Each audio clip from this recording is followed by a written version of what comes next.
Yeah, Cooper Webb putting in laps here at what KTM calls RD Field. This is their factory test track. The KTM headquarters and Husqvarna and GasGas now are right over there. So that's a pretty unique thing that they have this cool Supercross test track right near their race shop. Here comes Marvin Musquin. Today is the day that KTM officially launched their race teams for 2021. Now look, these aren't state secrets. I think we all knew that Marvin Musquin and Cooper Webb would be back at multi-year deals. Webb did indicate that he's extended his contract now. He'll race on the team through at least 2022. But we do have a new recruit that we had heard about. And that is this man. That is Max Vohland. That is the son of Talon Vohland, the nephew of Tyson Vohland. The Vohland brothers were great racers back in the day.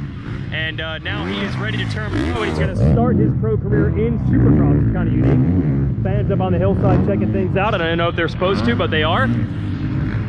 Now this team intro today, it's somewhat procedural. We really knew who was going to be on the team. Even the Vohland thing wasn't a big secret. And also, they do this every year.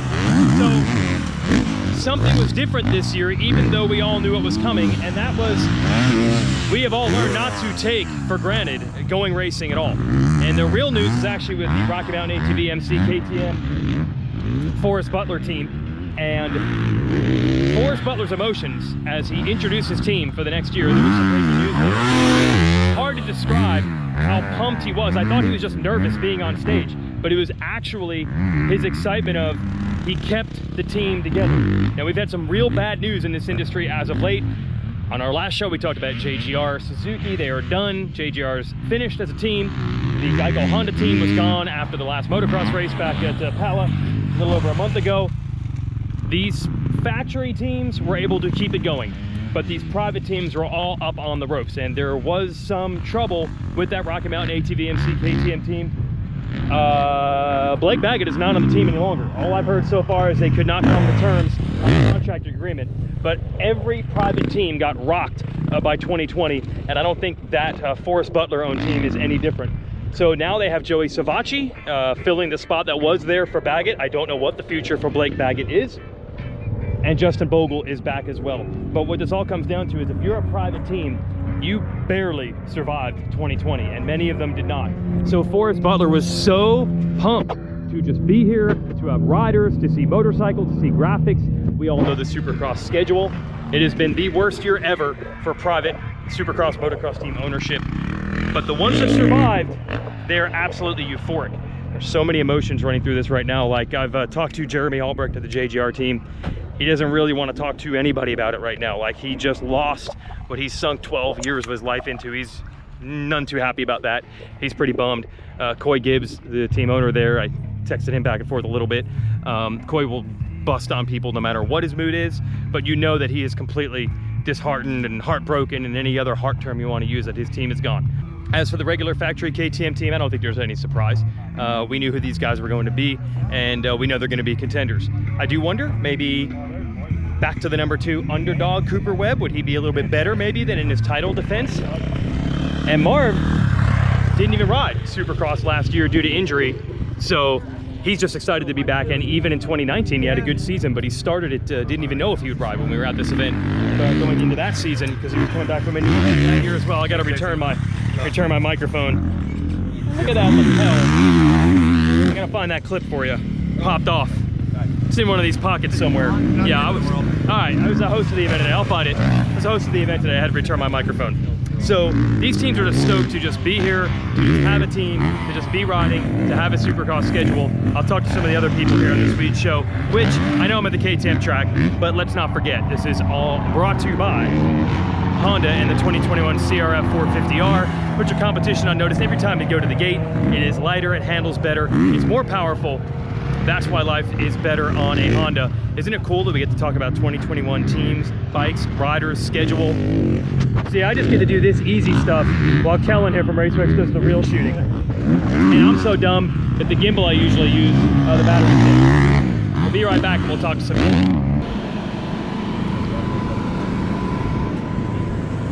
Coop. You're #2 again, dude. Are you better as #2 than #1? Are you better as 2 than 1? I don't know how to You answer won that. the title as number 2. Yeah, we're back with the OG number 2. So, Okay. like you said, it's hard. You like the number 1 though. It's hard to give that one up. So you're not running any of this, the pressure, the weight of the plate. You were good with that. Nah, I was good with that. You were good with That's that. what you work for, man. That's what you work for. But back to OG number 2. Hopefully we can change it next year. Is there any lesson you learned going into 2020? Anything?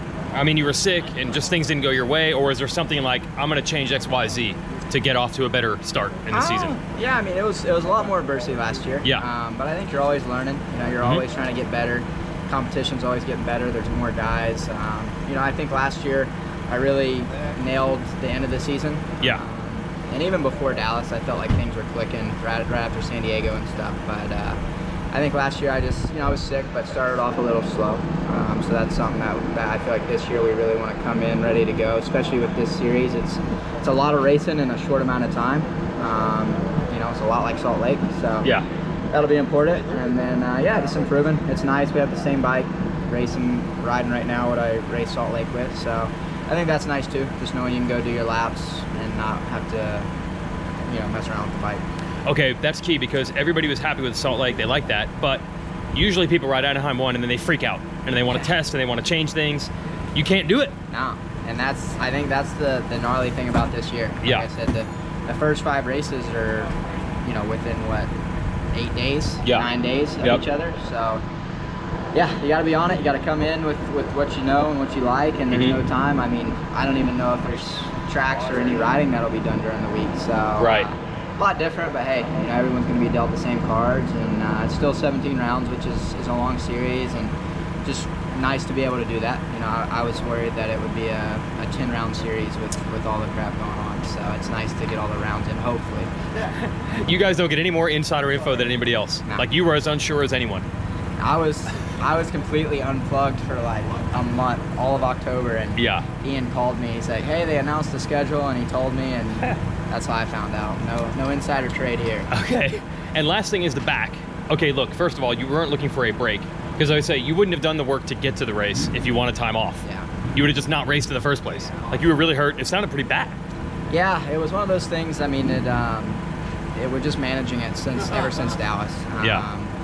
At Dallas, we had heard it, but it just progressively gotten worse. And pre-season, it was getting worse. One day it'd be fine, one day it would be bad, and it was one of those things that I was just wanting to go race. And I tweaked it again at Loretta's, and that was really all she wrote. So we went, got an MRI on Monday, and we said, hey, if it was worse than the last MRI, then we're going to be done, and it was. Ended up with a torn nerve in my back and 3 herniated discs. So super weird injury. I never really dealt with nerve or anything back related. Yep. A frustrating process to say the least. I mean, I'm used to a bone where it's, hey, 6 weeks, you're back to go. So unfortunately, you know, it took me out of the outdoors, but I was able to really take some time off. I think it was a total of like 15 weeks. And, Jeez. 12 of those were physical therapy every single day, getting everything in line. So I feel really good though. I think it was a blessing in disguise. It taught me a lot about my body and what I need to do, what works for me, and get my body moving to try to prevent these injuries. So, you know, it was definitely a 2020 tough year. Yeah. You know, we're second in the title, so that's nice, but looking for some redemption in 21. Okay, finally, you just got married. Yeah. First of all, was there a honeymoon sandwich between that and this? Yeah. There was, Yeah, okay. Yeah, we were able to, with COVID, we were still able to go St. Lucia. Okay. Yeah, got married, was able to go on a honeymoon, so super nice, relaxing. It was, yeah, awesome week, and now we're back in the racing mode and ready to go. And not any slower because you're married. That's like way Nah. old. That's old news. I don't think that's a Nah. thing anymore.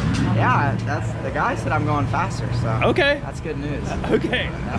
All right, 2 and married. Maybe that's the combo. Thanks, dude.